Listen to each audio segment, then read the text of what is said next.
స్తోత్రం స్తోత్రం స్తోత్రం స్తోత్రం స్తోత్రం.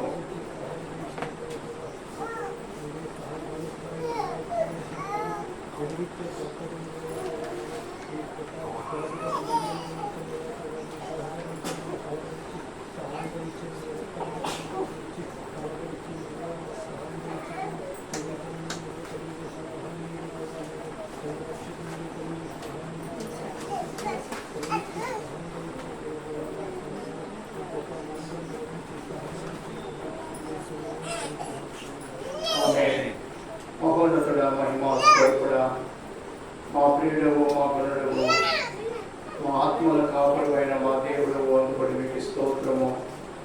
అయా, బ్రతికి ఉన్నామంటే కేవలం మీ కృప, జీవిస్తున్నామంటే అది మీ కృప ఉన్నది స్వామి. మాలో మా యందు ఏమీ లేనప్పుడు కూడా కేవలం నిమిత్త మాత్రమైనప్పటికీ ప్రేమించావు, కురిస్తున్నావు, మీ సహవాసము మాకు ఇస్తున్నావు. మీ అపరంజ పాదముల చెంత చేరి అయా ప్రభా తండ్రి నా దేవాన్ని ఆగిమించిన మీకు స్తోత్రం.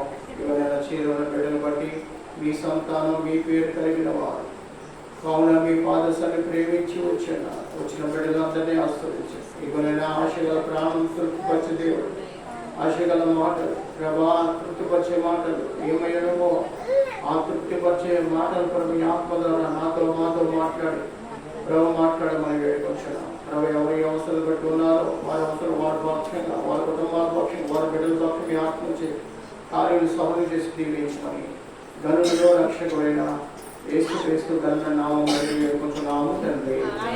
ఆమేన్. హల్లెలూయా. దేవుడు మన 7 ప్రార్థనలు కూడా ఆలకించి అభివృద్ధి చేస్తున్నందుకు మరొకసారి కలిగి దేవుడికి స్తోత్రం చేద్దాం. స్తోత్రం స్తోత్రం స్తోత్రం స్తోత్రం స్తోత్రం. హల్లెలూయా. ప్రభునందు ప్రియమైన వారలారా, దేవునిలో కొనసాగుట, దేవుని యందు మనం జీవించుట అనేది మనకు ఎవరో నేర్పే మాట అయినప్పుడు కూడా పరిశుద్ధాత్మ దేవుడు తన ఆత్మ ద్వారా నీతో నాతో మనతో మాట్లాడుచున్న గొప్ప ఆత్మీయ ఉపదేశం.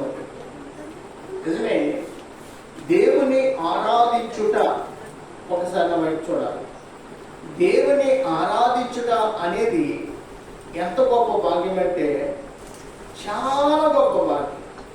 ఎందుకంటే ఆయన అగ్నిని పోలిన రూపము కలిగిన వాడు. మన రూపము కానీ అగ్ని రూపం అయిన ఏ స్వరూపం అంట? అగ్ని స్వరూపము కలిగిన ప్రభుని మనం ఆరాధిస్తున్నాం. మనమేమో లోకంలో వేడిగా మనం తట్టుకోలేకపోతున్నాం, అవునా కదండి? లోకంలో ఎండకు మనం సహించలేకపోతున్నాం. కానీ ఆయన అగ్ని నేత్రములు కలవాడని కూడా పేరు. ఏ నేత్రాలు అంట? అసలు ఆయన కంటికి మరుగైన స్థలం అంటూ కూడా ఏది కూడా. అటువంటి ప్రభుని మనం ఆరాధిస్తున్నాం. అటువంటి రాజుని, అటువంటి ప్రభుని మనం ఆరాధిస్తుండగా ఎంత దైవికము కలిగి ప్రభుని ఆరాధించాలో, ఎంత భయపడి ప్రభుని సేవించాలో, ఎంత విరిగి కలిగిన హృదయాలు కలిగి మనం ప్రభుని సేవించాలో చూడండి.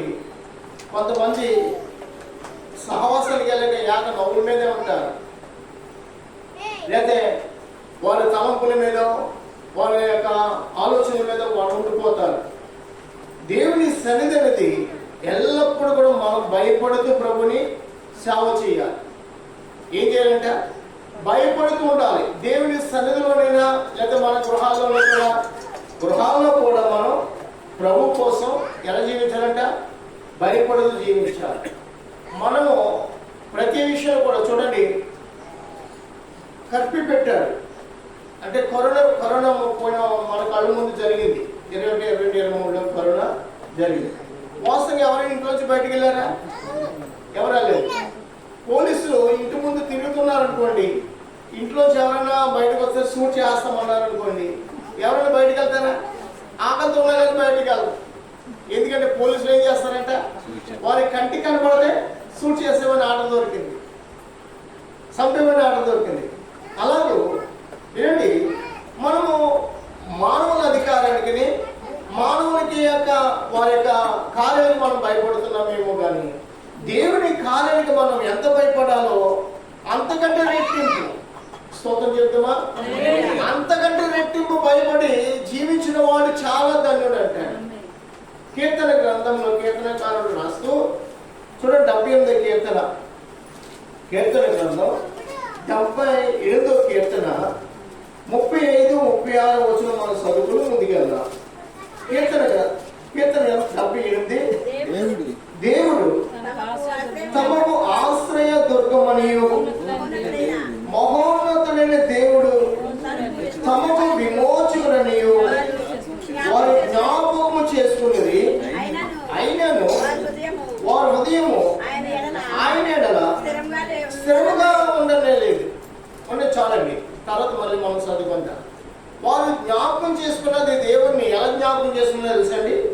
దేవుడు మనకు ఆశ్రయ దుర్గం. నిజమే, ఎవరంటే ఆయన మన ఆశ్రయం. మనకి ఆయన ఆశ్రయం లేకపోతే మనకు భూమి మీద మనకి బ్రతుకు అంటూ లేనే లేదు. ఆయన మనల్ని కాపు కాస్తున్నాడు. కోడే తన పిల్లల్ని రెక్కల కింద ఎలాగైతే భద్రపరచుకుంటాడో అలాగే దేవుడు మనల్ని భద్రపరచుకుంటున్నాడు. మళ్ళీ అంతేనా? మళ్ళీ ఇక్కడ మనం చదువుకున్న మాట ఏంటంటే, మహోన్నతుడైన దేవుడు మనకు ఏంటంటే విమోచకుడు. విమోచకుడు అంటే అటువంటి విమోచించుకునేవాడు మనల్ని. ఏ స్థితిలో ఉన్నా, ఏ పరిస్థితి అయినా, ఎటువంటి స్థితిగతులను బంధింపబడినా, ఏ సంఖ్యల చేత నువ్వు బంధింపబడినా కానీ దేవునికి అసాధ్యం అనేది ఏది కూడా లేని దేవుడు విడిపించు దేవుడై ఉన్నాడు. మీకు మధ్యప్రదేశ్లో ఒక జరిగిన యథార్థమైన సంఘటన చెప్తున్నాను వినండి. మీరు నమ్ముతారు నమ్మడం తెలియదు కానీ, ఒక విశ్వాసి తన మేనల్లుడి బండి మీద డ్యూటీకి వెళ్తున్నాడు. ఎక్కడికి వెళ్తుందంట? డ్యూటీకి వెళ్తుంటే అక్కడ పంజాబీ డ్రెస్సులు ఎక్కువ వేస్తారు, చున్నీ ఇలాగేసుకుని కూర్చుందంట. ఆవిడ పొడుగు సున్నీలు వాడుతుంది ఎక్కువగా. ఏ చున్నీలు వాడుతుంది? పొడుగు, చాలా పొడుగు సున్నీలు వాడుతుంది.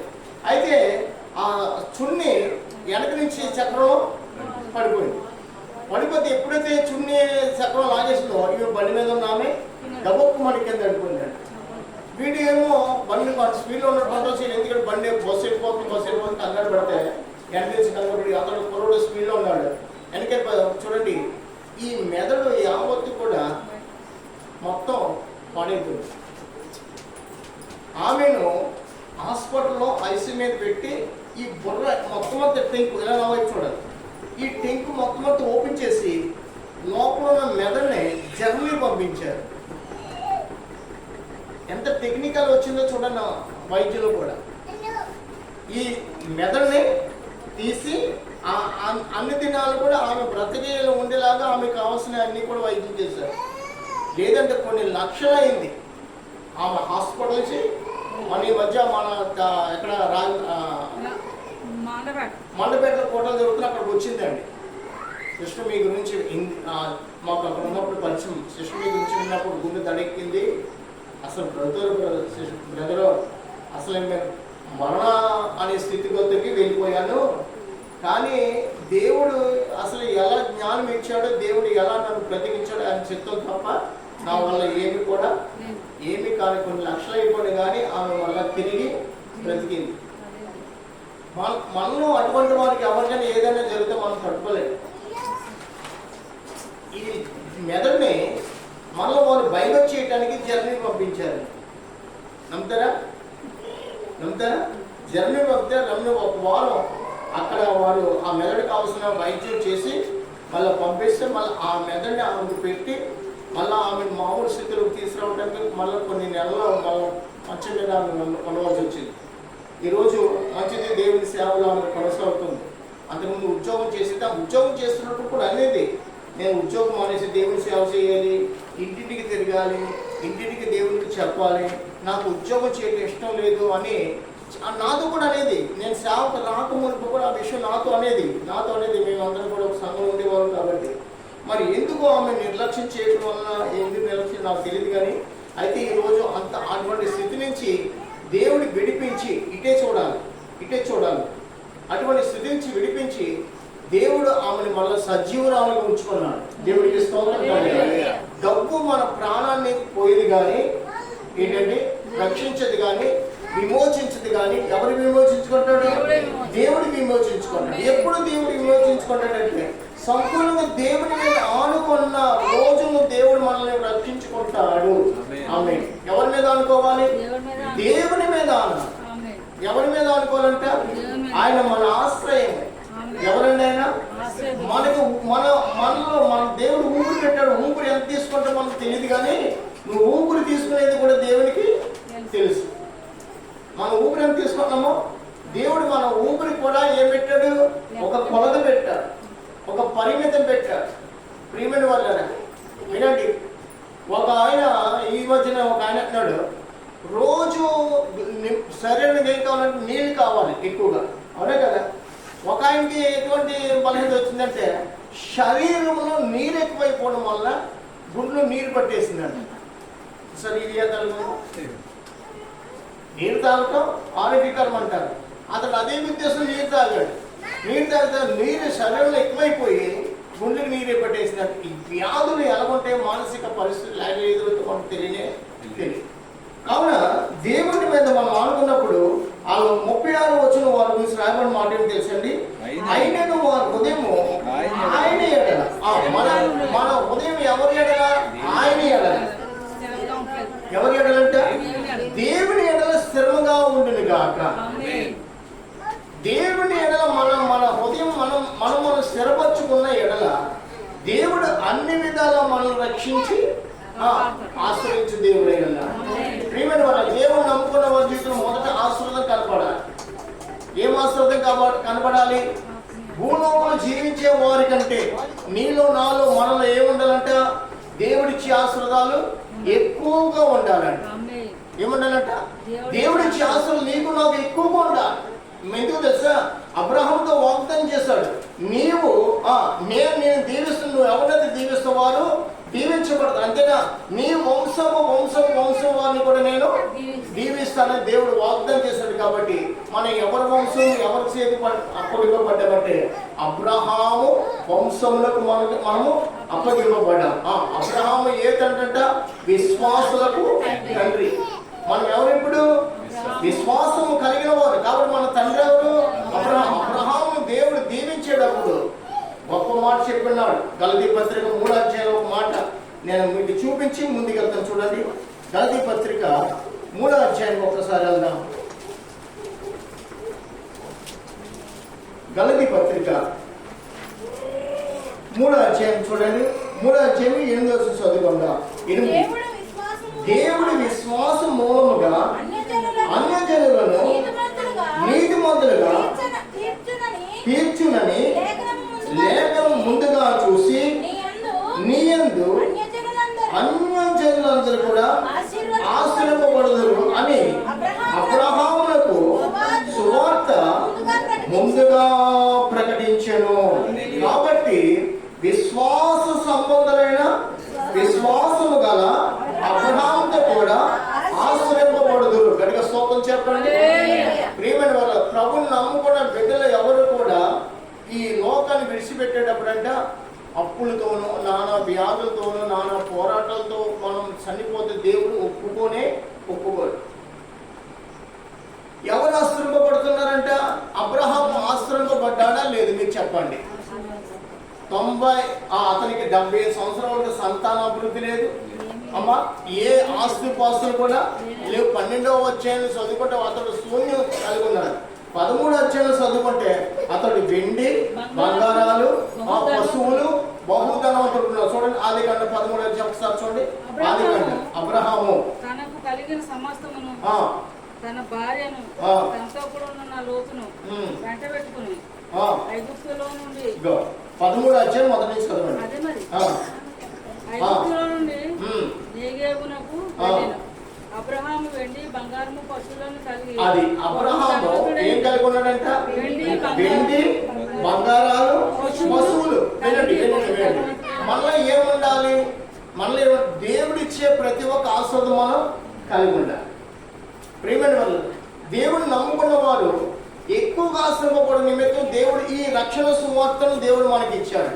ఈ సువార్త నీకు సమాధానం, ఈ సువార్త నీకు సంతోషం, ఈ సువార్త నీకు ఆరోగ్యం, ఈ సువార్త నీకు ఫలభరితుడమై జీవించే నిమిత్తమే దేవుడు తన లేఖను మనకి ఇచ్చాడు. అయితే మనం ప్రతి విషయంలో కూడా మనము ఏమీ లేని వారు ఉన్నామంటే కారణం తెలుసండి. ప్రియమైన వాళ్ళ మనము దేవుని మీద ఆనుకునటం లేదు. ఏం చేయట్లేదంట? వాస్తవంగా వినండి, కంటికి కనపడింది మానవుడికి మేల, మానవుడికి కీడ అంటే యోసేపును మనం జ్ఞాపకం చేసుకుందాం. యోసేపు ఎలా ఉన్నాడంట? ఒంటరిగా ఉన్నాడు. కంటి ఎదుట ఏముందంట? పాపం అతన్ని ప్రేరేపిస్తుంది, పాపం అతన్ని ప్రేరేపిస్తుంది, పాపం అతన్ని ప్రేరేపిస్తుంది. మాట్లాడుతుంది, నెమ్మదిగా ఉండనివ్వట్లేదు. కానీ యోసేపు ఒకటి కలిగి ఉన్నాడు, నేను నా దేవునికి విరుద్ధంగా ఏ పాపము కూడా చేయలేదు. దేవునికి స్తోత్రం చెప్తామా? ఒక్కటే మనం ఇక్కడ మాట్లాడుతున్నది కూడా ఏ మాట అయినప్పుడు కూడా దేవునికి విరుద్ధంగా మనం చేసినట్టే, ఏ మార్గం కూడా వెళ్ళినా దేవునికి విరుద్ధంగా చేసినట్టే, ఏ పనులకు మనం పాలిభాగస్తులైనా కొన్ని పనులు చేయవలటానికి దేవుడు ఒప్పుకుంటాడు, కొన్ని మార్గాలు కూడా వెళ్ళటానికి దేవుడు ఒప్పుకుంటాడు, కొన్ని మార్గాలు కూడా వెళ్ళటానికి దేవుడు ఒప్పుకోడు. కొన్ని రీతిలుగా మనం జీవించడానికి దేవుడు ఒప్పుకుంటాడు, కొన్ని రీతిలుగా అసలు మనం కూర్చోడానికి కూడా దేవుడు ఒప్పుకోడు. ఎక్కడ? దుష్టులు ఆలోచించే నడవక, పాపల మార్గం నిలవక, హాస్యం కూర్చోటక అని దేవుడు మనకు సెలవిచ్చాడు. మొదట కీర్తన గ్రంథం మనం ఓపెన్ చేయగానే ఇదే మాట నీతో నాతో ఎందుకు మాట్లాడుతుంది? అయ్యా, మొదట నువ్వు కీర్తన గ్రంథం చదివేటప్పుడంట ధ్యానము నువ్వు కలిగి ఉండాలి, లోతుగా ధ్యానించాలి. ఏ ఒక వచనం కూడా నీవు మర్చిపోవటానికి దేవుడు ఒప్పుకోని. అమ్మ చదివేశాను అంటున్నా, అమ్మ ఈరోజు బైబిల్ గ్రంథం చదివారని అడిగితే చదువు. ఏ అధ్యాయం చదువా? ఆ అధ్యాయం ఎన్ని వచనాలు చదువు అంటే అయ్యో చదువు వాస్తవమే, చదవలేదంటలేదు. కానీ ఏ అధ్యాయం చదువు? ఆ అధ్యాయం వచ్చిలేముండే ఆ అధ్యాయం దేవుడు అనే మాట ఎన్ని మూలలో రాయబడింది? దేవుని వల్లరా పరిశుద్ధ గ్రంథంలో దేవుడు అనే పేరు లేని గ్రంథం ఉన్నది. వినాలి, ఏ బైబిల్ గ్రంథాలు ఎన్ని గ్రంథాలు ఉన్నాయట? 66 గ్రంథాలు. 66 గ్రంథాలు. ఒక గ్రంథంలో దేవుడి మాట లేని గ్రంథం ఉంది. చెప్పాలి మీరు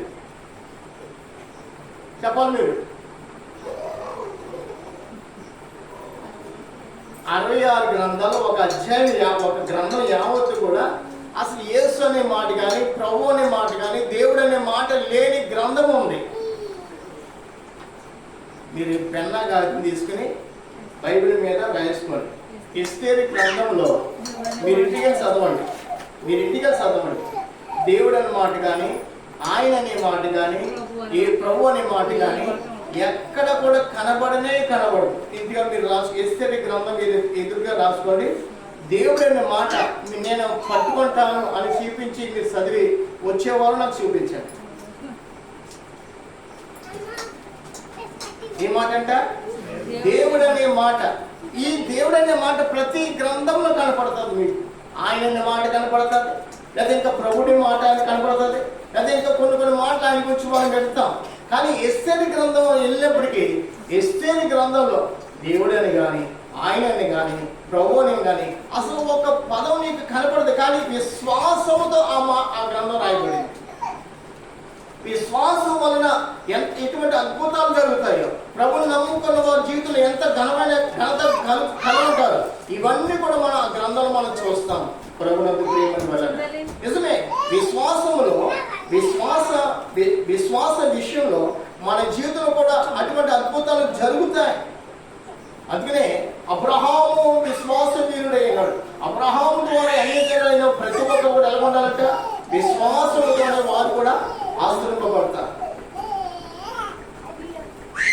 ఆ అధ్యాయం తర్వాత వచ్చే వారం మీరు ఈ వారం అంతా ఎస్తేరు గ్రంథం చదవండి. వచ్చే మంగళవారం మీరు ఎవరైనా కానీ దేవుడు అనే మాట, ఆయన అనే మాట, ప్రభు అనే మాట నాకు చూపిస్తే మీకు మంచి బహుమతి ఇస్తాను. తర్వాత మరొక గ్రంథం ఉంది, ఆ గ్రంథం కూడా మీకు తర్వాత వచ్చే వాళ్ళు చెప్తారు. వినండి, ఇక్కడ చూడండి 35వ అధ్యాయం చూడండి. దేవుడు తమకు ఆశ్రయదుర్గమనియు మహోన్నతుడ దేవుడు తమకు విమోచకుడనియు వారు ఎంత జ్ఞాపకం చేసుకున్నారంటే ఇంకో ప్రభు లేకపోతే నా బ్రతికేంటి ఏంటంట? ప్రభు లేకపోతే నాకు బ్రతికేంటి? అయ్యో మా ప్రభు ఎలాగా ఎర్ర సముద్ర పాయలు చేశాడు, మా ప్రభు ఆకాశం ఆహారం ఇచ్చాడు, మా ప్రభు శత్రువుల్ని మా ఎదుట నశింపజేశాడు. పగలేమో మేఘస్తంభంగా, రాత్రేమో అగ్నిస్తంభంగా మా ప్రభు మనం నడిపించారని వారు జ్ఞాపకం చేసుకుని ప్రభుని స్తుతించారేమో. కానీ 36 వచ్చినప్పటికీ అంటున్నారు, ఆయనను వారి హృదయము ఆయన అదండి. మొదట మన హృదయం ఎలా ఉండాలంట? స్థిరముగా ఉండాలి. ఎలా ఉండాలి? మన హృదయం స్థిరంగా ఉన్న రోజుని బాగా చెప్తున్నాడు. స్థిరంగా ఉన్న రోజుని బైబిల్ ఎంత చదువుతున్నావో మొత్తం నీకు జ్ఞాపకం పోవాలి.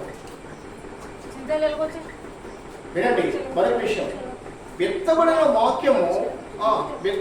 వాక్యము సాతాను ఎత్తుకుపోకుండా, విత్తబడిన ఉపదేశాన్ని సాతాను ఎత్తుకుపోకుండా మన హృదయాన్ని స్థిరంగా ఉండాలంటే మన మనసు ఎలా ఉండాలంట? స్థిరముగా ఉండని కాక. స్థిరముగా ఉన్నవాన్ని కదిలించడానికి ఏ శక్తి కూడా భూలోకంలో లేనే లేదు. సాతాను కూడా ఓడిపోతాడు మన ముందు. సాతాను కూడా అధికారం ఎందుకంటే అటువంటి స్థిరమైన మనసు మనం కలిగి ఉన్నాం. అందుకే రాతి గుండెని తీసివేసి మాంసము హృదయాన్ని దేవుడు దయచేస్తాడు. ఏంటండి?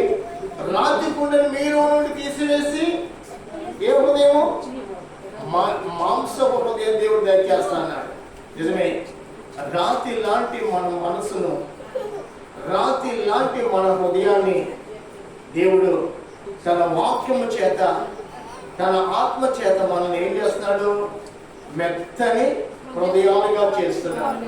ఆయన మాటకు లోబడే, ఆయన వాక్యాన్ని వెతికే, ఆయన ఏదో స్థిరముగా జీవించే ఆ బ్రతుకు దేవుడు మనకి దయచేస్తున్నాడు. ప్రభునందు ప్రేమని వల్ల ఒక్కసారి ఇక్కడే పక్కన ఒక మాట చూడండి. పక్కన ఒక మాట ఉంది. 12వ చూడండి. 12వ వచనం. ఐగుప్తు దేశంలో షోయాను క్షేత్రమందు వారి పితరులు కూర్చుండగా ఆయన ఆశ్చర్య కార్యములు చేసేను. ఆయన సముద్రములో బాయిగా చేసి వారి అద్దరము నడిపించండి. వినండి. సముద్రము ఎటువంటిదంట? సముద్రము అసలు దాన్ని మనం ఏదాలన్నా తరగదు అమ్మా. దానికి అడ్డుగోడ కట్టాలన్న మన వల్ల కానీ కాదు. అటువంటి సముద్రం దేవుడు ఏం చేస్తాడంట? పానిగా చేస్తాడు. చూడండి, సముద్రం లాంటి శ్రమలో నువ్వు ఉన్నాగా, ఆ శ్రమలో నీ జీవితం అది ఒక సముద్రం వల్లే, ప్రవాహం వల్లే నేను పొరులుకొచ్చినాయి. కానీ స్థిరమైన మనసు కలిగి ఉంటే ఆ సముద్రాన్ని నువ్వు ఎప్పుడూ కూడా చూడవలసిన పని లేనే లేదు. దేవుడికి స్తోత్రం కలిగినాడు. ఆ సముద్రం లాంటి శ్రమలు నీలో వస్తాయని కలలో కూడా నువ్వు చూడవు. మనం స్థిరముగా ఉంటేనంటమా ఎల్లప్పుడూ కూడా పరిశుద్ధ దేవుని దర్శనాలే మనం కలిగి ఉంటాం. అప్పుడు ఈ పరిశుద్ధ దర్శనం మనం కలుగుతున్నప్పుడు మన మనసు వేరొక రీతిగా పడనే కాదు. మన మనసులకు వేరొక లోకంలో ఆలోచనలు రానే రావు. లోకంలో ఊహలు మనకి మన ఎదురుకి రానే రావు. ఈ లోకంలో ఉన్న విషయాల గురించి మనం ఆలోచించవలసిన పని లేదు. ఏమి తినాలా, ఏమి త్రాగాల, ఏమి ధరించుకుందాం అనే తలంపు నీకు అసలు పుట్టదు. నిజమే, స్థిరముగా దేవుని మీద ఆనుకున్న వారు ధన్యులని లేఖనంలో ఉంది. ఏముందంట? ధన్యులు. వస్తుమే మనం ఎంత ధన్యత మనం కలిగి జీవించాలంటే దేవుడు కోరుకుంటాడంటే అంత ధన్యత కలిగి మనం వర్ధన నిమిత్తం దేవుడు నీతో నాతో మాట్లాడుతున్నాడు. కానీ ఆ ధన్యత ఎందుకు ఉండట్లేదంటే స్థిరమైన మనసు లేకపోవడం. మనం మళ్ళీ కింద కూడా ఒక మాట చదువుకొని చూడండి. కింద 14 చూడండి. పగలు మేఘ స్తంభంలో నుండి రాత్రి అంతయు అగ్ని ప్రకాశంలో నుండి ఆయన వారికి త్రోవ చూపాడు. ఎంత చూడండి, ఒక విషయం మనం జ్ఞాపకం చేసుకుందాం. అసలు దేవుడు మేఘ స్తంభంగా ఇశ్రాయేలు ప్రజలు నడిపించడానికి ఇశ్రాయేలు ప్రజలు ఏ పాటి వారండి? అవునే కదా? దేవుడు వారిని నిన్ను కూడా ప్రేమిస్తుంది. నిన్ను నన్ను నడిపించేది కూడా ఆయనే.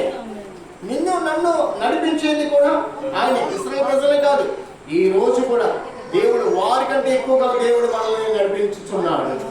వారికంటే ఎక్కువగా దేవుడు నీతో నాతో మాట్లాడుతున్నాడు. ఆ రోజు ఆ కాలంలో దేవుడు ఏదో ఒక కాలంలో మాట్లాడేవాడేమో కానీ ఈ కాలంలో ఏ జామైనా కానీ ప్రభు మాట్లాడితేనే అన్నాడు. ప్రతి జాము కూడా, ప్రతి సమయం కూడా ప్రభు సన్నిచేరి నీ ఇంట్లో, నా ఇంట్లో, మన ఇంట్లో మనం ప్రార్థన చేసుకున్నప్పుడు దేవుడు మనకు సమీపంగా ఉండట్లేదా?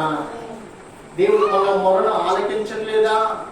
దేవుడు మన మొరను ఆలకించి మనకి ఉత్తరం ఇవ్వట్లేదా? అందుకనే భక్తుడు అంటున్నాడు, ఈ దీనుడు మొరపెట్టక యెహోవా ఆలకించెను. నిజమే, మనమెంత దీనులమో, డబ్బులంత మాత్రం ధనవంతులుగా లోపల ఏమి కలుగున్నా కానీ అవి దేవుని ఎదుగు మనం చేర్చలేవు. కాబట్టి వాటి బట్టి మనం గర్వించడానికి లేదండి. గర్వించడానికి లేనే లేదు. కానీ దేవుని యొక్క ప్రేమ వాటినన్నిటికంటే మిన్నైనది, అన్నిటిని మించినది దేవుని ప్రేమ. ప్రియమైన వాళ్ళరా, మళ్ళీ కింద చదువుకుందాం. అరణ్యములో ఆయన బండలు చీల్చి సముద్రమంతా సమృద్ధిగా వారి నీరు త్రాగించాను. చూసారా, అరణ్యములో బండలు చీల్చిన గొప్ప దేవుడు. దేవుడికి స్తోత్రం కలిగారు. మోషే అంటున్నాడు, వెళ్ళి ఆ బండతో మాట్లాడవయ్యా, ఏం లేవంటే ఇశ్రాయేలు తాగడానికి నీళ్ళు. అయ్యా, నీళ్ళు లేనప్పుడు మోషే, నేను నీకు అధికారం ఇచ్చాను, నేను అభిషేకించుకున్నాను, నువ్వు ఇంకా నాకు మొరపెట్టవలసిన పని లేదు. ఏ విషయంలో వారు నేను తిరుగుబాటు చేస్తున్నారు, వెళ్ళి వారికి కావాల్సిన విషయాలు, అన్ని విషయాలు నువ్వు నీ యొక్క విశ్వాసం మాట్లాడుతూ ఉండమన్నాడు. మోషే విశ్వాసం మాట్లాడుతుండగా నీళ్ళంట ఎలాగొచ్చినంట, సముద్రము అంతా సమృద్ధిగా వారు త్రాగటానికి నీళ్ళు. దేవుడికి స్తోత్రం కలిగా. ప్రియమైన వాళ్ళగా, మన ప్రభు ఎంత గొప్ప దేవుడు చూడండి. ఈ కాలంలో మనకి నీళ్లు ఏదో పొదువు ఉందంటే నీళ్లు పొదువు అనేది లేదు. నిజమే, ఆ కాలం దేవుడు వారికి సమృద్ధి ఇచ్చాడు. ఈ కాలం మనకు కూడా సమృద్ధి. ఆహార విషయంలో సమృద్ధి, నీళ్ళ విషయంలో సమృద్ధి, వస్త్రాల విషయంలో సమృద్ధి, తెలివి, జ్ఞానము, ఉపాయము కలిగి జీవించిన మీద సమృద్ధి. అన్ని విధాల దేవుడు నిన్ను సమృద్ధిలోనికి నడిపిస్తుండగా మనం మాత్రం దేవుని ఎడల స్థిరంగా ఉండలేకపోతున్నాం. అది అందుకనే మానవుని యొక్క ఆయుష్ సకానికి సగం పడిపోయిందండి, పడిపోయింది. మోషే ప్రార్థన చేసిన మోషే ఎంత భక్తిపరుడు అంటే, అయ్యా మానవుని జీవిత దినాలంతా 70 లేక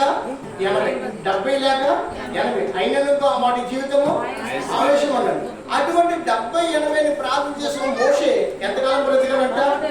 120 సంవత్సరాలు. అప్పటికే తన సొత్తు తగ్గలేదని మనం చదువుతున్నాం. మోషేతో అడుగుతాం, మోషే నువ్వు ఆత్మతో పూర్ణుడు అయ్యే ఆత్మయ్య మాటలు ఇక్కడ పలికావు కీర్తన గ్రంథంలో. అయితే మరి నువ్వు 120 సంవత్సరాలు బ్రతికావని మోషే అంటాడు, నేను నా ప్రభు మీద స్థిరమైన హృదయం కలిగి ప్రభుని ఆరాధించాను కాబట్టి నేను చేసిన ప్రార్థన కంటే, నేను మనవి చేసిన దానికంటే ఎక్కువ వయసు నా దేవుడు నాకు ఇచ్చి ఉన్నాడని మోషే మాట్లాడతాడేమో. దేవుడికి స్తోత్రం కలిగాడు. దేవుడు ఇక్కడ మనల్ని 78తో మనల్ని తీసుకెళ్ళిపోతాను ఎక్కడా రాలేదు. ఎక్కడండి? 70-80 సంవత్సరాల తర్వాత నా దగ్గరికి వచ్చేస్తామని అనలేదు ఎక్కడ కూడా. వాస్తవంగా 80 సంవత్సరాలు ఎవరు దేవుడు పిలుచుకున్నాడు? 80 సంవత్సరాలు దేవుడు పిలుచుకున్నాడు. ఎవరిని? చెప్పు. మోషే. దేవుడు ఎప్పుడు పిలుచుకున్నాడు మోషేని? 80. వినండి, అహరోను ఎంతకు వచ్చాడు? అహరోను 83 సంవత్సరాలకి అహరోను వచ్చాడు. ఎందుకు వచ్చాడంట? అహరోనికి మోషేకి కేవలం ఒక గర్భఫలంతో ఉన్నా కానీ వారు 3 సంవత్సరాల సేవలు, ఇద్దరు కూడా దేవుని సేవ చేస్తారు. ఈ రోజుల్లో 80 సంవత్సరాలు అయిపోతే ఇంకా నేను ఎక్కడ ప్రార్థన చేయగలను? ఇంకా నేను ఎక్కడ ఉపవాసం ఉండగలను? అమ్మ, 80 సంవత్సరాలు కలిగిన మోషే 40 దినాలు అన్నపానాలు లేకుండా ప్రభుతో మాట్లాడాడు. దేవుడికి స్తోత్రం కలిగాలి. ప్రియమైన వాళ్ళ, మనం ప్రభు నిమిత్తం మనం కూర్చోండాలి. అన్నం కావాలి, నీళ్ళు కావాలి, 40 దినాలు నాకు ఇవి కావాలనుకున్నాం అనుకో, ఉపవాసం ఏమాత్రం కూడా జరగదు. అయిపోయి నేను తినలేకపోతా ఉండలేను, అయిపోయి నేను బ్రతకాలి కదా. బ్రతకాలి అనే తలంపు నీకు కాదు, ఎవరికి ఉండాలి? దేవుడు నిన్ను బ్రతికించుకుంటాడు. ఉపవాసం చేస్తామనుకో ఏ వ్యాధులు ఏ పోరాటాలు నీలో కనబడని. నేను ఉపవాసం చేయాలి నాకు అసలు అలవాట్లేదు అనుకో డాక్టర్లు అంటారు 4 రోజులు అన్నం లేకుండా నీ గొంతుకి ఎక్కడ కోసేసి నీ గొంతులో పైపెట్టి ఆ అన్నాన్ని మిక్సీలో వేసి నీకు పోయమంటారు. ప్రియమైన వినండి, మనకి ఇచ్చిన ఆయుష్కాలంలో దేవుడి మీద మొదట స్థిరంగా ఆనుకోవాలంటే మొదట మనకు ఉపవాసంతోనది సాధ్యము. దేంతో సాధ్యమంట? మొదట చూడండి, ఈరోజు ఇక్కడ ఎవరు కాదు మార్కన్పల్లిలో ఒక అమ్మాయి బయట నుంచి వచ్చారు, రాత్రి కూటం పెట్టారు. అమ్మాయి అంటుంది వాళ్ళ దేశంలో కువైట్లో వాళ్ళు పిల్లలు 5 సంవత్సరాలు కూడా అలవాటు చేస్తారు ఉపవాసం ఉండటానికి. ఎన్ని రోజులు? మన పిల్లలు ఒక రోజుకి అలవాటు చేస్తామా? మన పిల్లలు ప్రార్థన చేస్తే తల్లి ఒప్పుకోదు. మా పిల్లలు సంఘం చేసినామంటే చిన్న పిల్లడు కదండి. ఆ సహోదరు చెప్పింది రాత్రి ప్రార్థన పెట్టించి మాకు రాత్రి భోజనాలు పెట్టు అక్కడ విషయాలు చెప్పింది. అమ్మ 40 దినాలు ఎలా ఉపవాసం చేస్తారు? అయ్యారు ఏముంది, మనం ఏమీ తినం, వాళ్ళు రాత్రులు తింటారు. కానీ పగలు అనేది ఉమ్ము కూడా లోపలికి వసలే, వాళ్ళు ఉమ్ము కూడా లోపలికి వెళ్ళేవారు. పిల్లలకు కూడా ఎన్ని సంవత్సరాలు అంట? 5 సంవత్సరాల పిల్లలు కూడా అసలు ఏమి కూడా ముట్టుకోరు. మన పిల్లలు నిజ దేవుని ఎదుట మన పిల్లలను బలపరుస్తున్నామా, అలా నడిపిస్తున్నామా అంటే మన పిల్లలకి అది నేర్పట్లేదు. అసలు ఉపవాసం అనేది మనలోనే లేదు, మన పిల్లలకి అసలే చెప్పట్లేదు. ఇప్పుడు మన స్థితి కంటే మన పిల్లల స్థితి మరీ దౌర్భాగ్యంగా ఉంటుంది. దేవుడు అలా ఉండమని చెప్పలేదు. దేవుడు మీరు చదవండి, నెహెమీయా గ్రంథం చదువుకోండి లేదా ఎజ్రా గ్రంథం చదువుకోండి. వారు పిల్లలు పెద్దలు కూడా వాళ్ళు తమ ప్రయాణ నిమిత్తం వారు ఉపవాసాలు చేసి ఉన్నారని మాట కూడా చదువుకుంటారు. చూడండి నెహెమీయా గ్రంథం ఒకసారి. నెహెమీయా గ్రంథంలో వారు ఉపవాసం చేసేటప్పుడు అంటండి తమ పిల్లలు కూడా ఉపవాసం చేశారంట. వారు తమ ప్రయాణ నిమిత్తం ఉపవాసం చేసినట్టుకున్నారు. ఇక్కడ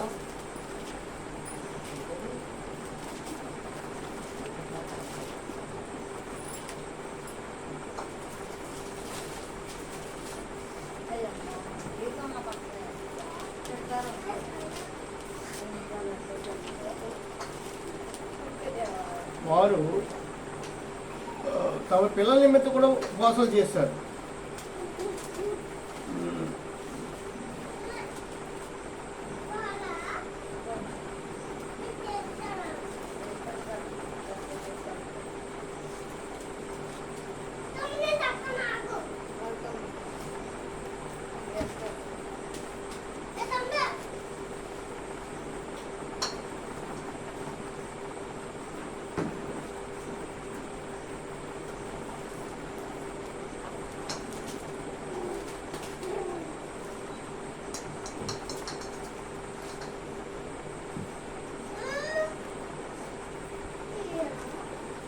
ఒకసారి ఎజ్రా గ్రంథానికి వద్దానండి. ఎజ్రా గ్రంథము నెహెమీయా కంటే ముందున్న గ్రంథం ఎజ్రా గ్రంథం 8వ అధ్యాయము చూడండి 20 చూడండి 20 మరియు లేవీయులు చేయవలసిన సేవలో తోడ్పడుటకై దావీదును అధిపతులను 220 మంది వచ్చిరి. వీరందరూ పేర్లు ఉదహరింపబడి నియమింపబడిన వారు. అప్పుడు దేవుని సన్నిధిని నమ్మును మేము దుఃఖపరుచుకుని మాకును మా చిన్న వారికి అది ఏముంది అక్కడ? మాకును మా చిన్న వారికి మా ఆస్తిని శుభప్రయాణములకు ఆయన వేడుకొనుటకు నది దగ్గర ఉపవాసముండుడని ప్రకటించితిని. మేలు కలిగించుటకే ఆయన ఆశ్రయించిన వారికందరికీ మా దేవుని హస్తము తోడుగా ఉండుగాక. చాలు ఏంటండి, మా చిన్నవారికి కూడా వారు ఏం చేస్తారు? చిన్నవారు కూడా ఉపవాసాలు నేర్పుతారు. ఎలాగంటే అండి, చిన్నపిల్లలు కూడా మన పిల్లలకు ఒక్క పూట ముద్ద తప్పైతే మనం తట్టుకోలేదు. వారు వాక్యం చదివినా కానీ చదవకపోయినా మన పిల్లలకి ఏం కావాలి? ఫుల్గా కావాలి. వాళ్ళు ప్రార్థన రాకపోతే ఖండిద్దామంటే అసలు ఖండించాం. పిల్లలకి అసలే ప్రార్థన నేర్పే తల్లిదండ్రులు ఈ రోజులు చాలా తక్కువ. పాటలు పాడమనే అభిషేకం పిల్లల్లో ఎక్కడ కూడా ఉండట్లేదు. ఎందుకు నాకు తెలియదు. వాక్యం నేను చెప్తుంటాను, సర్దా నిద్రపోతూనే ఉంటాను. నాకు అర్థం కాదు. ఇంకా ఇలా మనం ఈ లక్షణం కలుగుంటే మన కుటుంబంలో ఏమేమి జరుగుతుంది మీరు ఒకసారి చెప్పండి. అసలు మనం మామూలుగా ఇంటికాడ కూర్చొని 10 వరకు ఎవరు కూడా నిద్రపోవాలి. వాస్తవంగా ప్రియమైన వల్ల ఈ రోజు నేను నిలబడి నాకు నా బట్టికి నేను గర్వంగా చెప్పుకోవట్లేదు. దేవుడు అంటే చిన్నప్పటి నుంచి ఆశ నాకు. దేవుడు అంటే చిన్నప్పటి నుంచి భయం నాకు. చాలా భయపడేవాడు. మా స్నేహితులు చూడండి, ఆదివారం వినాలి, ఆదివారం సినిమాకి రమ్మనేవాడు. మా స్నేహితులు నాతో పాటు ఉద్యోగం చేసేవాడు. నేను సినిమాకి వెళ్తే మీకు తెలుసో తెలీదు, మా తలుపు శ్రీనివాస్ థియేటర్ అని ఒక సినిమా హాల్ ఉంది. ఏం థియేటర్ పేరు ఏంటంట? శ్రీనివాస్. అక్కడ దుర్గాదేవి అని జయసుధ నటించిన సినిమా ఒకటి విడుదలైంది. తెలుసో తెలీదు? దుర్గాదేవి అని జయసుధ నటించింది. ఆ సినిమా రిలీజ్ రోజుని మధ్యాహ్నం రాత్రి 9 మొదటి షో అంటారు కదా, రాత్రి 6 గంటలకి షో. ఏ షో అది? 6 గంటలకు వెళ్తారు కదా మొదటి షో. ఏం షో అది? సరే వదిలేండి. 6 గంటలకు వెళ్ళి సినిమా చదువుతుండగా ఉరుములకి ఆ గోడ కూలిపోయింది. ఏ గోడ? సింహాల గోడ. 5 చచ్చిపోయారు. ఎంతమంది అంట? 5 గోడ పక్కన కూర్చొని వాళ్ళందరూ కూడా చచ్చిపోయారు. ఈ విషయం మేము అప్పటికి ఇంకా మా వయసు సినిమాకి వెళ్ళే వయసు కాదు, కానీ మా అమ్మ మాకు నేర్పేది. చూడు సినిమాలు చూసి సినిమా హాల్లో చచ్చిపోయారు, వాళ్ళు ఎక్కడికి వెళ్ళిపోతారు? నరకానికి వెళ్ళిపోతారు. సినిమాలు అందుకే చూడకూడదు. మా అమ్మ మాకు భయపెట్టేసింది. ఇప్పుడు మా ఉద్యోగ విషయంలో నేను మధ్య పరిస్థితులు మా ఫ్రెండ్లో ఆదివారం వాళ్ళకి ప్రార్థన ఉంటుంది, దేవుడి తెలియదు. వాళ్ళందరూ కూడా ఆదివారం సెలవు ఇంకా ఉదయకాల షో, మధ్యాహ్నం షో చూసుకుని వాళ్ళు ఇంటికి వచ్చేవారు. నన్ను నమ్మనేవారు. బాబు నేను రాను బాబు. భయము ఏంటి? ఒకవేళ ఏదైనా గోడ పడిపోయినా, ఏదైనా గురువు పడిపోయినా మళ్ళీ నేను నరకానికి పోతాను, ఇంకా బాపుని తీసుకున్నా అది ఉన్నదే భయపడేవాడిని. వాస్తవంగా అలా భయపడుతూ జీవితాన్ని భద్రం చేసుకుంటే దేవుడి నేను చేస్తున్న పని విడిచిపెట్టి సువార్త ప్రకటన అంటే దేవుడికి మనం భయపడితే, దేవుడి మీద శ్రమగా కంటే దేవుడు వాటి అందరినీ అంచులంచులు లేవనెత్తు దేవుడై ఉన్నాడు. దేవుడికి స్తోత్రం కలగాలి. ఈరోజు మా పిల్లలు కూడా ఉపవాసాలు చేస్తారు. మేము తింటాం మానైతే మా పిల్లలు కూడా మేము పెట్టేవాళ్ళం కాదు. ఉపవాసం చేయాలమ్మా. మా అత్తగారు మా గురించి అడిగెత్తిపోయి, బాబోయ్ మీ ఎదుర్కోవాలి ఉంటున్నారు, మీ పిల్లలకి ఏం పెడతారు? ఏది తల్లిదండ్రులు ఏమవుతుంది? ప్రియమైన కుటుంబం యావత్తు ఉపవాసం నుండి మనం ప్రార్థన చేస్తే ఆ ప్రార్థన గొప్ప కార్యాలు జరిగించు ప్రార్థన అయి ఉన్నది. దేవునికి స్తోత్రం కలగాలి. కుటుంబం ఒక్కలే ఎందుకు చేయాలి? కుటుంబం 4 ఉన్నామా, 6 ఉన్నామా, 10 మంది ఉన్నామా, కుటుంబం అంతా ఉపవాసం ఉండి ప్రార్థన చేయండి. ప్రభువునందు స్థిరముగా ఉండాలి. ప్రభువులో మనం బలపడుతుండాలి. ప్రభుకి మనం భయపడుతుండాలి. అప్పుడే ప్రభు ఘనమైన కార్యం చేయగల దేవుడై ఉన్నాడు.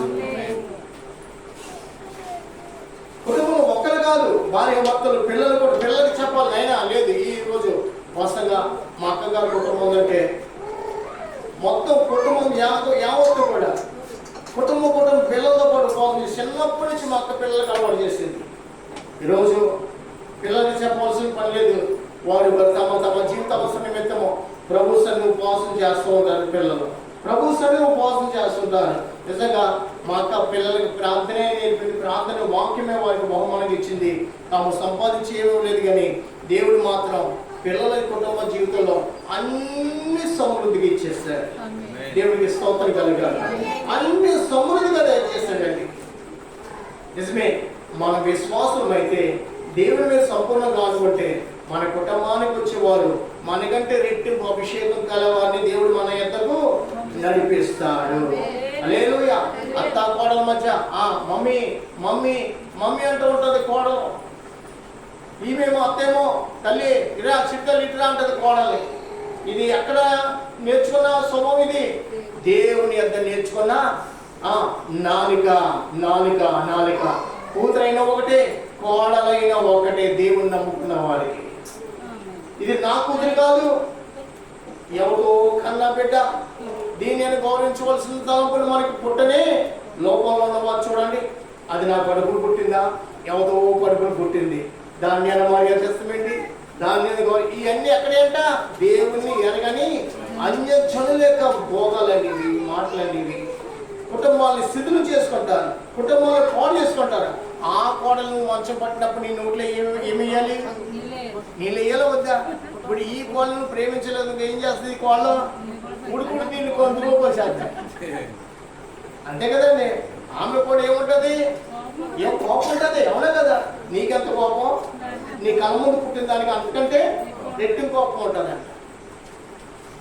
కాబట్టి ఆమె ద్వారా మనం ఎలా ఉండాలంట? మనం మేలు పొందుకోవాలంటే మన కాలం అయిపోయింది. మన పరిస్థితి ఏమైందంట? అయిపోయింది మన పరిస్థితి. ఇంకా ఆమెకి చేతికి వెళ్ళిపోతుంది. కాబట్టి ఆమె మనల్ని ప్రేమించి నిమిత్తం మనం ఏం చేయాలి? మేలు కలిగి మనం మాట్లాడదుము గాక. దేవుని బిడ్డలు ప్రతి విషయంలో జ్ఞానం కలిగి ప్రవర్తించాలి. దేవుడు మనకి జ్ఞానాత్మనిచ్చాడు, పూర్ణమైన జ్ఞానాత్మది. మనం కలవలు పడవలసిన పని లేనే లేదు. ఇక్కడ మనం చదువుకుంటే వారు ఎవరైనా చిన్నవారు కూడా, మా చిన్నవారికి కూడా ఉందా, పిల్లలుగా ఉందా? మా చిన్నవారికి అంటే మా పిల్లలకు కూడా, మా పిల్లలు కూడా శుభ ప్రయాణము ఆయన వేడుకున్నట్టుకు ఆహావా నది దగ్గర ఉపవాసములకు.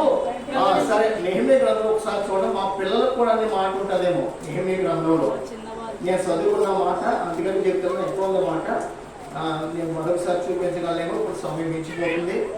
ఈరోజు నేను తొందరగా ముగించాలనుకున్నాను, కానీ ప్రార్థన కొంచెం మంచిగా చేశారు కాబట్టి సమయం ఎక్కువైంది. వినండి, ప్రభునందు ప్రేమల వల్ల ఎజ్రా గ్రంథం కూడా సేమ్, ఎజ్రా గ్రంథం, నెహెమీయా గ్రంథం ఒకే రీతిగా రాయబడిన గ్రంథాలు కాబట్టి అక్కడ చిన్నవారు ఉందేమో, లేకపోతే ఇక్కడ నెహెమీయా గ్రంథంలో మా పిల్లలకి కానీ కూడా మాట ఉండవచ్చు. నేను చదివాను కాబట్టి మీకు తెలియపరుస్తాం. మరొకసారి ఆ మాట మీకు చూపించి నేను మరొకసారి ఆ వాక్యాన్ని మీకు తెలియపరుస్తాను. ఓకే, ప్రభునందు ప్రేమలు. ఇప్పుడు మన కీర్తన గ్రంథానికి వెళ్దాం. కీర్తన గ్రంథం మనం చదువుకున్న ఆ 78వ కీర్తనలో శ్రేష్టమైన మాట చూడండి. 17వ వచ్చిన మాట చూడండి. అయినను వారు ఆయనకు విరోధంగా ఇంకను పాపం చేయుచునే వచ్చేది, అడవిలో మహోన్నతుల మీద తిరిగిపోయేది. వారు తమ ఆశ కొలది ఆహారం అడుగుచు తమ హృదయంలో దేవుని శోధించిరి. చూడండి చూడండి చూడండి, ఏం చేస్తారంట? దేవుని శోధించిరి. వాస్తవంగా మన జ్ఞాపకం దేవుణ్ణి ఎప్పుడు కూడా శోధించ అనుభవం మనలో రాకుండా, బాబా ఆ తలంపు కానీ ఆ ఊహ కానీ నాలోంచి నీవు తీసివేస్తే, ఏమిచ్చినా నీకు వందనాలు, ఏమిపోయినా స్తోత్రం. ఏమన్నారంట? ఏమిచ్చినా నీకు వందనాలు. అసలు భూమి మనది కానప్పుడు కూడా భూమి మీద మనకి బ్రతకడానికి దేవుడు బ్రతుకు గోరు దేవుడు మనకి ఇచ్చాడు. ఏమిచ్చాడంట? బ్రతకటానికి బ్రతుకు గోరు, బ్రతుకు దేరు మనకి దేవుడు మనకి ఇచ్చాడు. ప్రియమైన వల్ల అందుకనే 25 కీర్తనలు అనుకుంటా. అనేక దినములు ఎవరైనా బ్రతకగలడా? ఈ కీర్తన 25 కీర్తన అనుకుంటా. 24 34 ఉంటాయి. అనేక దినములు బ్రతకపోరు వాడు ఎవరైనా ఉన్నాడా? నీ నోటి ద్వారా 34 కీర్తన రండి, 34 కీర్తన రండి. 12వ చూడండి, 12వ చూడండి. బ్రతుకు కోరవాడు ఎవరైనా ఉన్నాడా? మేలు నొందుచు అనేక దినములు బ్రతుకు కోరవాడు ఎవరైనా ఉన్నాడా? ఏం మాట్లాడండి, ఏం మాట్లాంటా? చూసారా, చెడ్డ మాటలు ఎంత మన ఆయుష్ పాడు చేస్తా ఒకసారి ఆలోచించారు. చెడ్డ మాటలు పలుకోకుండా నీ నాలుకను ఏమన్నానండి? నీ నాలుకను అప్పడైన మాటలు పలుకుని నీ పెదవులను కాచుకొనుము. కీడు చేయడం మాని మేలు చేయము. సమాధానం ఎదిగి దాన్ని వెంటాడము. దేని మీద వెంటాడంట? సమాధానం వెంటాడము. మళ్ళన్నాడు, యెహోవా దృష్టి నీతిమంతుల మీద ఉన్నది, ఆయన చెవులు వారి ప్రార్థనలకు యోగి ఉన్నది. నిజమే నిజమే నిజమే. దేవుడు ఎవరి ప్రార్థన ఆలకిస్తాడంటారు మీరు ఇప్పుడు? అమ్మా, నీతికరణ మాటలు మాట్లాడుతూ ఉండాలి. ఏ మాటలు మాట్లాడుతూ ఉండాలంటే ఇప్పుడు కూడా మనం దేవుని వెళ్ళిలో ఒక చెడ్డ మాట నాలుగు నుంచి రాకుండా మన నాలుగు కాసుకోవడం చాలా గొప్ప భాగ్యం, చాలా గొప్ప అసలు. ఏం తెలుసా, మనం పలికే మాట బట్టి రావాల్సిన దీవెనలు కూడా ఆగిపోతాయి. ఒక విషయం చెప్తున్నానండి. అధికారి ఎదుట ఒక నమ్మకం ఒక వ్యక్తి పనిచేస్తున్నాడు. అధికారి వీడు బాగా పనిచేస్తున్నాడు కాబట్టి వీడికి నేను ప్రమోషన్ ఏదో చేయాలనుకున్నాడంట. ఓ రోజు వాడు ఏ విషయంలో అధికారి మీద తిరగబడ్డాడు. అధికారి ఏం చేశాడు, వీడికి నేను ప్రమోషన్ ఇద్దాం అనుకున్నాను, వీడు నా మీద తిరగబడ్డాడు, వీడికి ఈ జీవితం యొక్క ప్రమోషన్ లేనే లేదు. ఈ వార్త వాడికి తెలిసి నాలుగు ఖర్చుకున్నాను, ఎంత తప్పు చేశానే, ఎంత తొందరపడ్డానే. ఇప్పుడు ప్రమోషన్ ఆగిపోయిందని తెలిసినప్పుడు ఎందుకు ఆగిపోయింది? ఎందుకు? అధికారికి విరోధంగా చెడ్డ మాటలు మాట్లాడుతుంది. అలాగే మనం ఈ లోకంలో నివసిస్తున్న మనుషుల మీద చెడ్డ మాటలు మాట్లాడితే మనకు రావాల్సింది ఆగిపోతుంది. అయ్యా ఇదేంటి అంటే, నశించిపోయే పాపని వెదకి రక్షించడానికి ఆయన వస్తే, ఆయన రక్షించడానికి వచ్చిన మానవులు మనమేం మాటలు, వారి మీద చెడ్డ మాటలు. ఎవరి మీద పడుతున్నా? ఏం మీద కాదు, ఆయన మీద పడుతున్నా. అర్థమైందండి? దేవుడు నరుల్ని ఎంత ప్రేమించాడో వినండి. ఇప్పుడు తండ్రి ప్రభు, మనము తండ్రి ప్రేమ ఎంత గొప్ప చూడండి. మన పాపాలు మన దోషాలన్నీ ఇప్పుడు ఎవరి మీద మోపాడు? ఆయన మీద మోపాడు. అవునా కదండి? ఎవరి మీద మోపాడు? ఆయన కలిగిన దెబ్బలు బట్టి మనకి ఏం కలిగిందంట? ఆయన పొందుకునే గాయాలు బట్టి మనకి స్వస్థత. ఆయన రక్తం మనల్ని పాపము నుంచి కడిగేసింది, పవిత్రపరిచేసింది. ఇప్పుడు ఎవరి రక్తం? ప్రభు అయిన క్రీస్తు రక్తమే. ఇప్పుడు మనం ఎక్కడికి వెళ్తున్నాం? తండ్రిని దేవుని సమూహానికి మనం వెళ్తున్నాం. ఎప్పుడు యేసు ప్రభు ఎదుట మనం నేను పాపిని ఒప్పుకోలేకపోయాడు. ఇప్పుడు అలాగే మరొక మాట చెప్పడం చేస్తాం.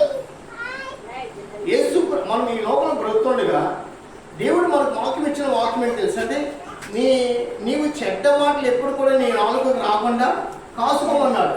13 చూడండి మరొకసారి. చెడ్డ మాటలు పలుకోకుండా నీ నాలుకను, కపటైన మాటలు పలుకు నీ బెల్లని కాసుకోమన్నాడు. ఇప్పుడు మనం ఎవరి గురించైనా ఒక చెడ్డ మాట మాట్లాడమనుకోండి, ఎవరి మీద మాట్లాడుతున్నట్టు? దేవుడి మీద మాట్లాడుతున్నట్టు. ఓ విశ్వాస వీరుడా, ఎందువరకు లోకంలో మన అనేకుల్ని ఎవరెవరు? ప్రభు రూపము కలిగిన వారు, ప్రభు స్వరూపము కలిగిన వారిని మనం చెడ్డ మాట్లాడుతూ, నీ భర్త మీదో, నీ భార్య మీదో, నీ పిల్లల మీదో, నీ తోడుగోళ్ళ మీదో, లేకపోతే నీ అక్క చెల్లి మీదో, లేకపోతే నీ తల్లిదండ్రుల మీదో, లేకపోతే నీ వ్యాపారంలో, లేకపోతే నీ పాడి పనుల విషయంలో, నీ ఉద్యోగంలో ఎక్కడో ఏదో రీతిగా మనం నోరు కుక్కేస్తున్నాం. ఇప్పుడు కూడా మన నోటి మాట ఇతరులకు హానికరమైన మాటలు మనం ఎప్పుడు కూడా మాట్లాడకూడదు. దేవుళ్ళకి వచ్చాక దేవుడు మనకి ఏం నేర్పుతున్నాడంటే, నీతి అనేది ఏంటో చెప్తున్నాడు. మనం బ్రతకడానికి మార్గము, ఏ మార్గమో దేవుడు మనకి చూపుతున్నాడు. ఎక్కడ నిలవాలి, ఎక్కడ కూర్చోవాలి, ఎక్కడ మనం సంచారం చేయాలి, ఏ మార్గంలో మనం వెళ్ళాలో అవన్నీ కూడా పరిశుద్ధాత్మ దేవుడు మనకి తన దైవ గ్రంథాలు మనకి అన్ని కూడా తేటగా బోధించాడు. దేవుడికి స్తోత్రం కలిగారు. ఇశ్రాయేలు ప్రజలు సముద్రం కూడా నడిపించిన తర్వాత వారు ఏమైపోయి తెలిసిన వారు పాడైపోయారు. మాటలు బట్టి, క్రియలు బట్టి, తలంపులు బట్టి, తినే ఆహారం బట్టి కూడా వారు దేవుణ్ణి శోధించారు. ఇచ్చాక ఆహారం ఇచ్చాక వారు దేవుని స్తుతించిన, ప్రభువా ఈ ఆహారం ఇచ్చా నీకు స్తోత్రం అనలేదు. మింగటమే నేర్చుకున్నారు. క్రీడా వస్త్రాల విషయం, వస్త్రాలు ఎప్పుడు కట్టుకోవాలి మీరు చెప్పాలి. కొత్త వస్త్రాల గురించి మాట్లాడుతున్నాను. ఆదివారం కొత్త వస్త్రాలు మొదట ప్రభు మందిరానికి తీసుకెళ్ళాలి. పెళ్ళిళ్ళు కానీ ఇంట్లో ఇంకా అవి కార్లు కానీ మనం కొత్త బట్టలు కొంటాం. కొత్త బట్టలు కట్టుకున్నట్ట చూడు, కొత్త బట్టలు కట్టుకున్న వాళ్ళందరూ సంతోషంగా ఉంటారు కదా. అవునే కదా?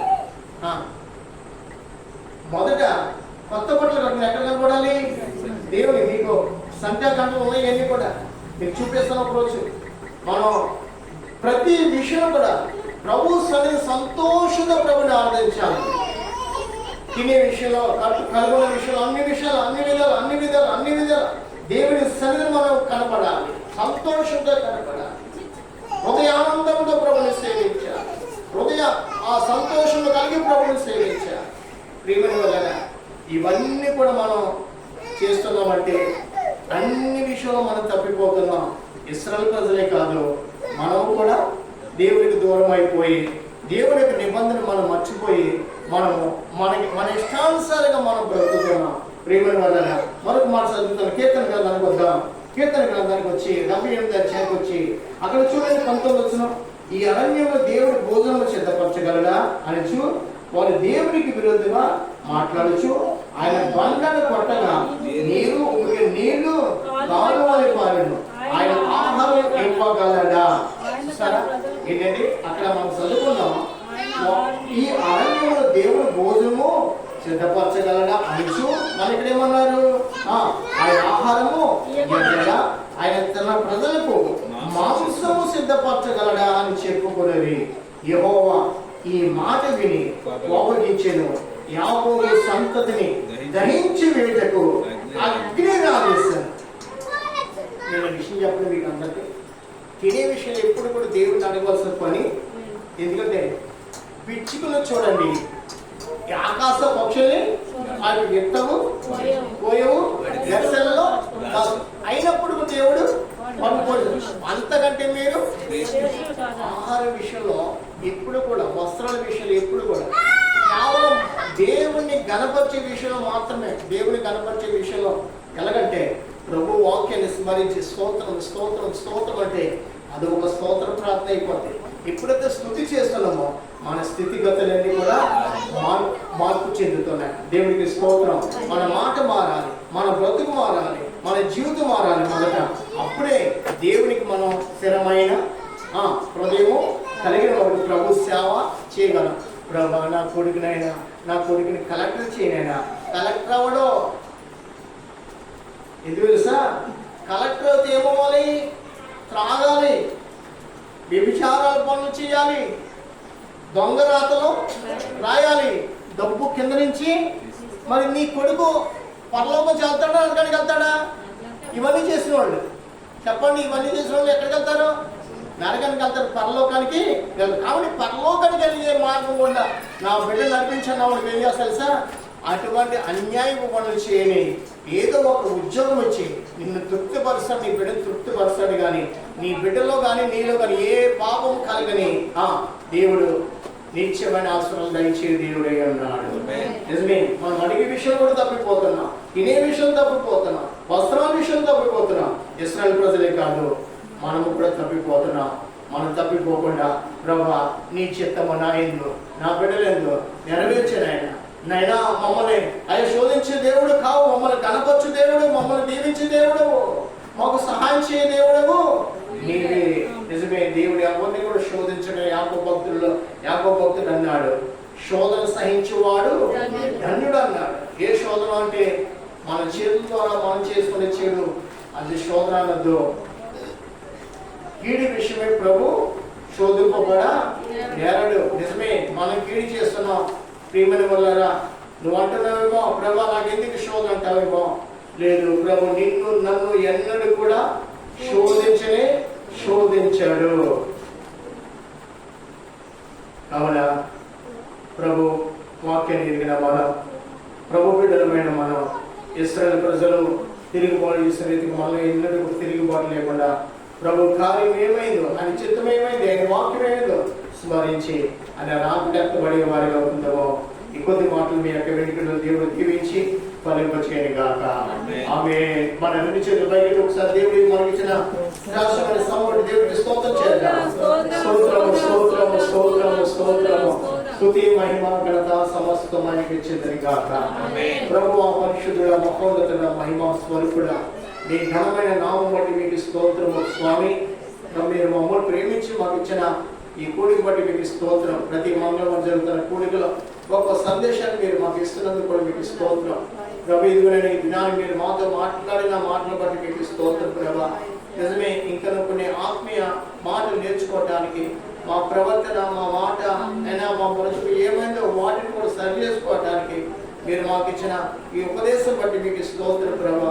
వచ్చిన బిడ్డలందరూ కూడా తమ తమ మాటలు, తమ తమ ప్రవర్తన, తమ తమ మార్గాన్ని అయ్యా కాసుకునే వారుగా, మీ ఎడల నమ్మకమైన బిడ్డలుగా, మీ ఎడల స్థిరమైన మనస్సు కలిగి మిమ్మల్ని ఆదించేవారు ఉండడానికి, ఏ విషయం కూడా శోధించేవారు కాకుండా, దేవుడు నన్ను ఎందుకు వదిలేశాడు, దేవుడు ఎందుకు నా కుటుంబాన్ని ఇలా చేశాడని వారు కాకుండా ప్రభు ఎల్లప్పుడూ ఏం చేసిన మేలు చేయ దేవుడవు, మేలు చేయ దేవుడవు, మీరేం చేస్తానన్నా కానీ కీడు ఎంత మాత్రం చేయనన్నా ఎంత గొప్ప దేవుడు అయినా మీ నామం అన్నది కూడా మేము అవమానపరచకుండా, మీ అన్న మేము ఎప్పుడు కూడా దుష్టక్రియల్లో మేము పాలుభాగస్తులు కాకుండా పరిశుద్ధత కలిగి పైన మా ప్రవర్తన సందేశం కృపదయించమని, 5 వచ్చిన బిడ్డల వరకు ఒకసారి ఆస్వాదించమని యేసుక్రీస్తు ఘనమైన నామమున అడిగి వేడుకుంటున్నాము తండ్రి.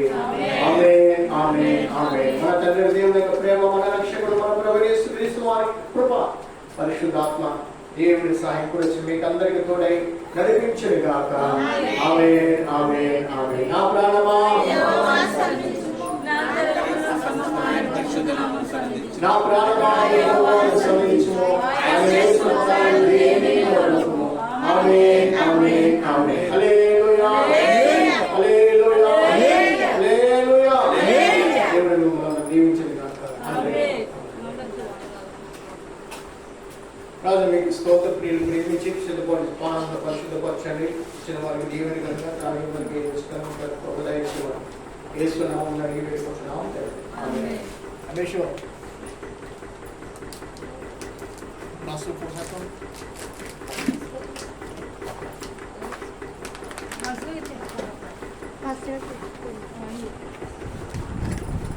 Nasıl?